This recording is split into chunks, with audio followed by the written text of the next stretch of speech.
একদল মানুষ ঈশ্বরের বিরুদ্ধে কথা বলল, আর হঠাৎ করে মাটি ফেটে গেল। তারা জীবন্ত অবস্থায় গর্তে পড়ে গেল, আর উপরে আবার মাটি বন্ধ হয়ে গেল।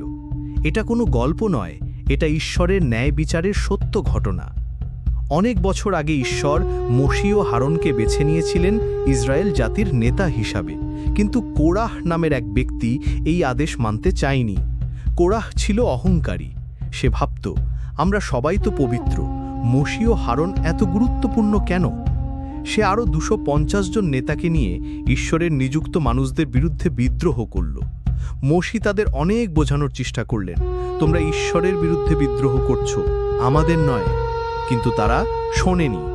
তখন মোশি বললেন, যদি আজ এই বিদ্রোহীরা সাধারণভাবে মারা যায়, তাহলে বুঝবে ঈশ্বর আমাকে পাঠাননি।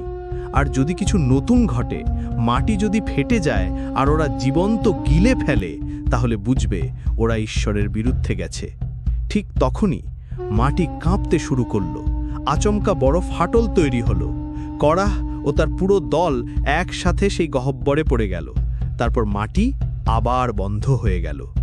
সবাই দৌড়ে পালিয়ে গেল, ভয়ে চিৎকার করে উঠল। শিক্ষা: অহংকার ঈশ্বর সহ্য করেন না। ঈশ্বর যাকে মনোনীত করেন তার বিরুদ্ধে বিদ্রোহ মানে ঈশ্বরের বিরুদ্ধেই যাওয়া।